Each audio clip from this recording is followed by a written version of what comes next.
बोलिए दिव्य गुरु सर्वश्री आशुतोष महाराज जी की, सच्चे दरबार की। गुरु प्रेमा अनुरागियों, भक्ति पथ अनुगामियों, परम वैरागियों, झुकी पलकों ने जब महाराज जी के श्री चरणों में नमन अर्पित किया तो नयन सरोवरों में शत शत भावों के कमल खिल उठे।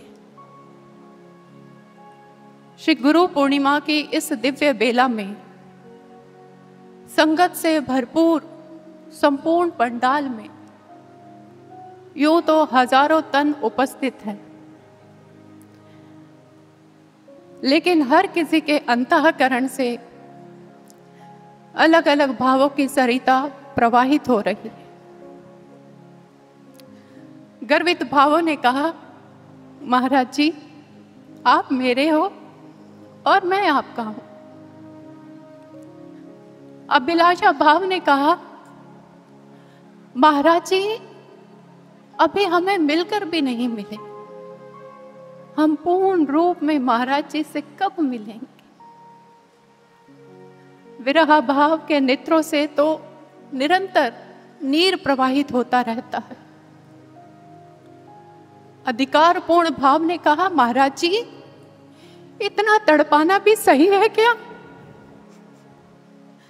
कितनी देर लगा दी आने में।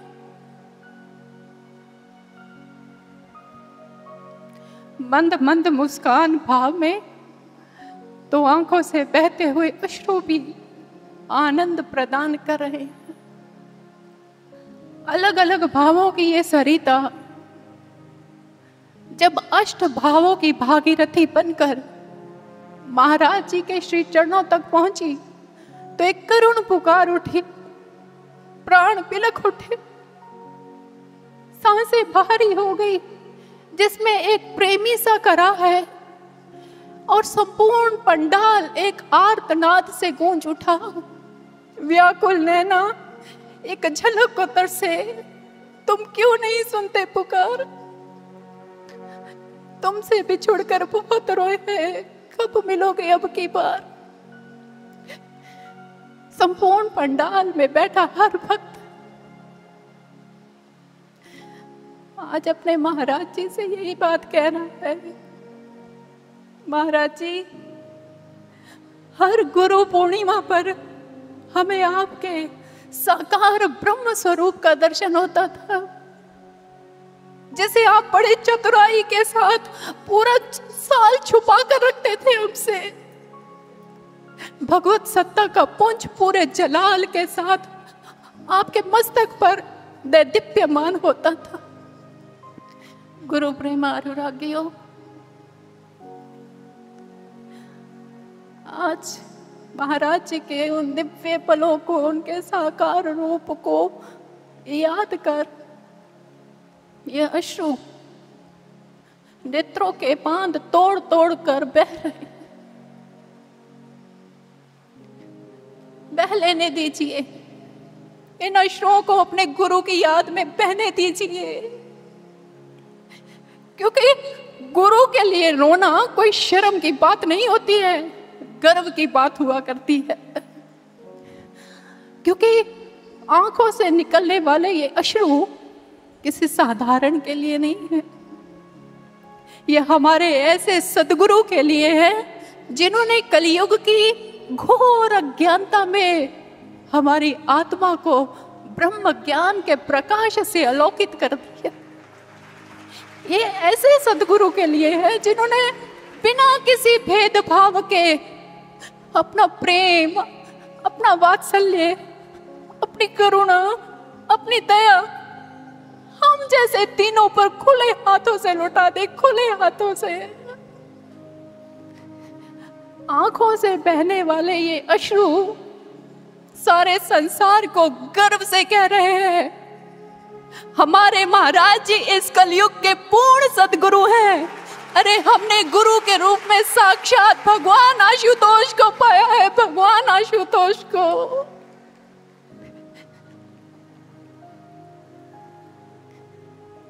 आंखों से बहने वाले ये प्रेमा अश्रु इस बात का विश्वास है कि हमारे महाराज जी हर पल, हर क्षण, हर घड़ी हमारे साथ खड़े हैं। विरह में बहने वाले भक्तों के आंखों से ये अश्रु सारे संसार को प्रमाण दे रहे हैं कि हमारे महाराज जी जो कहते हैं कर कर दिखाते हैं, इसलिए वो शीघ्र ही समाधि से लौट कर भी आएंगे। इसलिए पहले दीजिए इन आंसुओं को आज अपने गुरु की याद में, इन्हें रोकने का प्रयास मत कीजिए।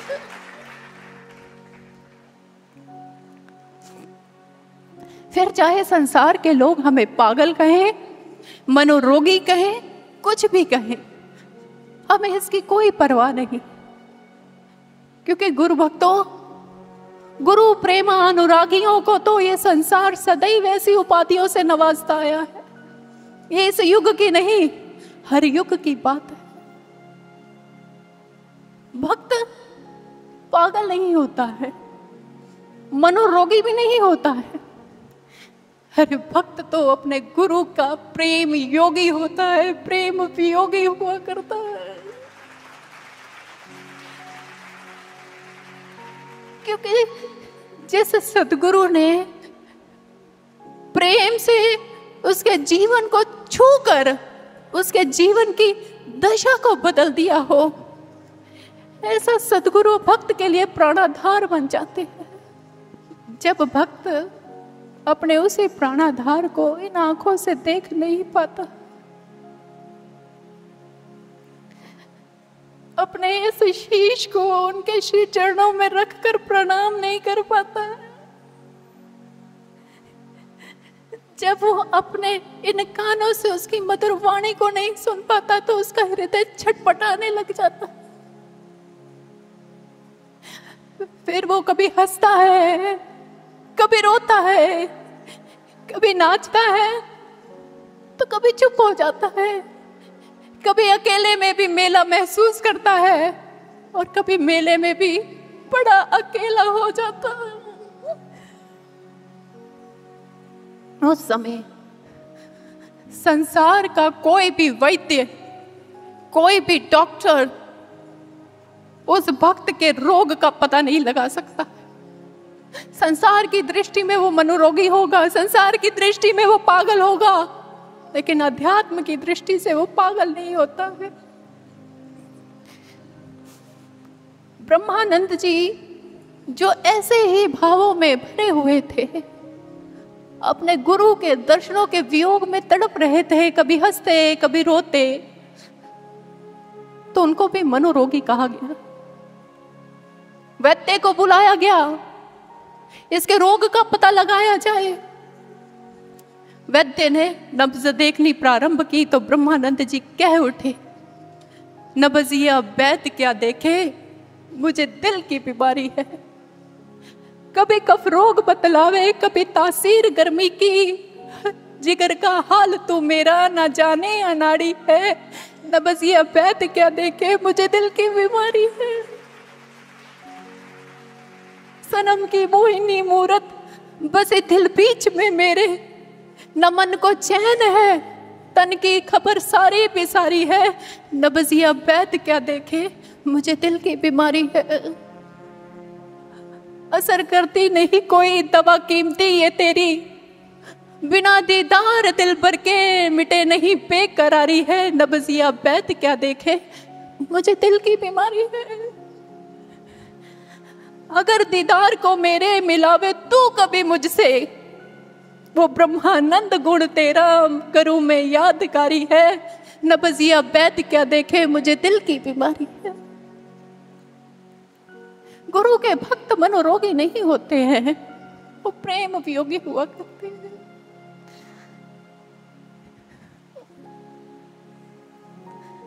और प्रेम एक परम भाव हुआ करता है। जैसे गुरुत्वाकर्षण सारे पदार्थों को अपनी ओर खींच लेता है, ऐसे ही ये प्रेम गुरु सत्ता को भी अपनी ओर खींचने का सामर्थ्य रखता है। और गुरु सत्ता भी अपने भक्त के प्रेम से पगे भावों को चखने के लिए उसकी ओर खींचा चला जाता। जब महाराज जी पहली बार मलोट गए, जो पंजाब का एक छोटा सा शहर, संगत बड़ी उत्साहित हुई, बड़ी प्रसन्न। उनमें एक माता जी भी थी, बड़ी गरीब थी। एक दिन अनाउंसमेंट की गई कि जो भी महाराज जी के श्री चरणों में अपनी भेंट अर्पित करना चाहता है वो कल ला सकता है। माता बड़ी खुश हुई। अगले दिन आने के लिए जब तैयार हुई, सोच रही है क्या लेकर जाऊं भेंट स्वरूप अपने महाराज जी के लिए।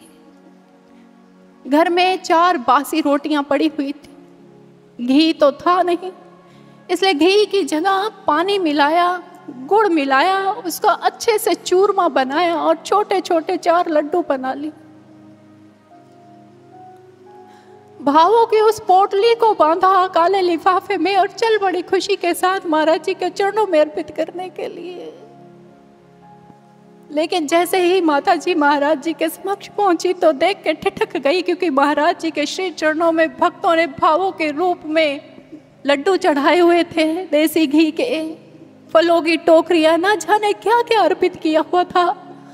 माता सोच में पड़ गई, इन सब के सामने मेरे ये 4 बासी लड्डुओं का क्या महत्व। छुपा लिए उसने अपने आंचल में। महाराज जी ने सेवादार से कहा, सभी का हो गया क्या? अनाउंसमेंट हुई, कोई रह तो नहीं गया? आप अपने भाव अर्पित कर सकते हैं महाराज जी के चरणों में। माता फिर भी आगे नहीं बढ़ी। दोबारा फिर अनाउंसमेंट की गई।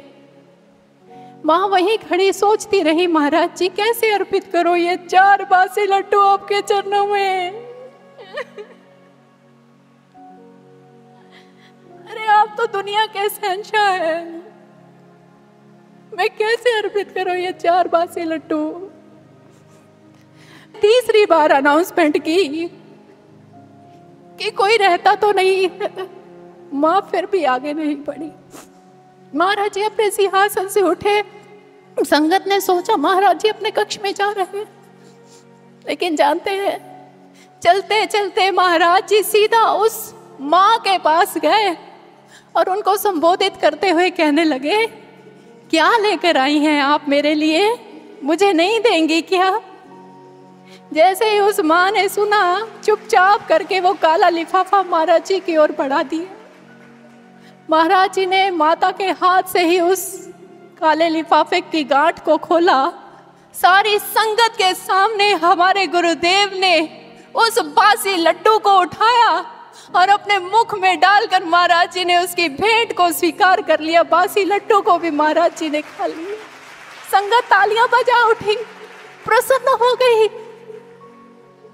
और हमारे गुरुदेव भावों की ओर खींचे चले। गुरु भक्तों, ये प्रेम जगत है। यहाँ लंबी चौड़ी व्याख्याएं नहीं चलती हैं, भावों की सरल सरगम कीमत रखती है।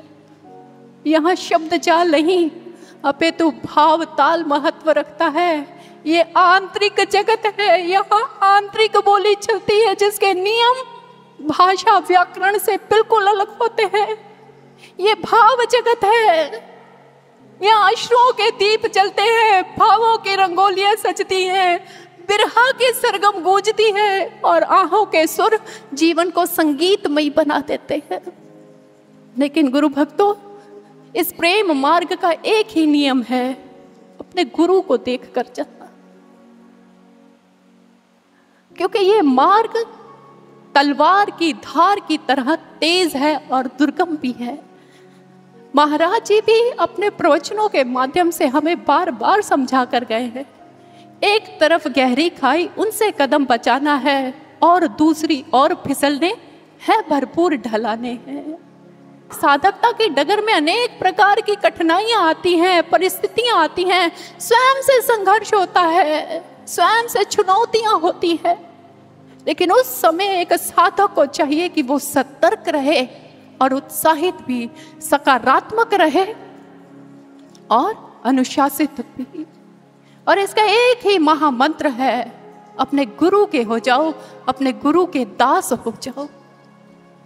गुरु भक्तों, एक भाई जो बड़ा उदास रहता था, महाराज जी की समाधि के जाने के बाद नकारात्मकता से भरा रहता था, एक दिन महाराज जी उसके अनुभव में आए और कहने लगे, क्यों इतना उदास उदास रहता है, ऊ छोड़ दे और दास हो जा, सारी उदासी तेरी दूर हो जाएगी। इसलिए गुरु भक्तों, इस भक्ति के मार्ग पर दृढ़ता के साथ चलना है। गुरु महाराज जी ने अनेक बार अपने प्रवचनों में कहा है, आगे ही बढ़ते जाना है, आगे ही बढ़ते जाना है, पीछे कोई मार्ग नहीं है।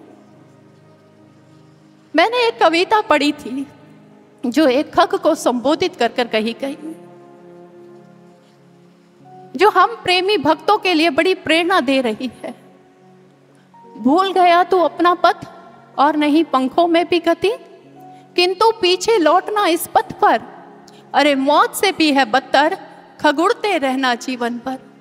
मत डर प्रलय झकोरों से तू, बड़ आशा हलकोरों से तू, क्षण में ये अरिदल मिट जाएगा, तेरे पंखों से पिसकर खगुड़ते रहना जीवन भर। यदि तू लौट पड़ेगा थक कर, अंधड़ काल बवंडर से डर, प्यार तुझे करने वाले ही देखेंगे तुझको हंस हंस कर, खगुड़ते रहना जीवन पर। और मिट गया जो चलते चलते, मंजिल को प्राप्त करते करते, तेरी खाक चढ़ाएगा ये जग अपने उन्नत भाल और आंखों पर, खग उड़ते रहना जीवन भर, खग उड़ते रहना जीवन भर। महाराज श्री ने भी दिव्य शांति महोत्सव पर अपने प्रवचनों में ये बात कही थी, जो साधक मेरे काफिले में पूरे प्रवाह के साथ अंत तक चलेंगे, उन साधकों को क्या मिल जाएगा, इसका अनुमान वो स्वयं भी नहीं लगा सकते हैं। इसके बारे में या तो ईश्वर जानता है या फिर समय उन सबके सामने प्रकट कर देगा। गुरु भक्तों, निरंतर आगे बढ़ते जाना है, लेकिन तब तक आवश्यकता है कि हम धैर्य धारण कर कर रखें। महाराज श्री ने भी हमें सदैव अपने जीवन में धैर्य को धारण करने की प्रेरणाएं प्रदान की हैं।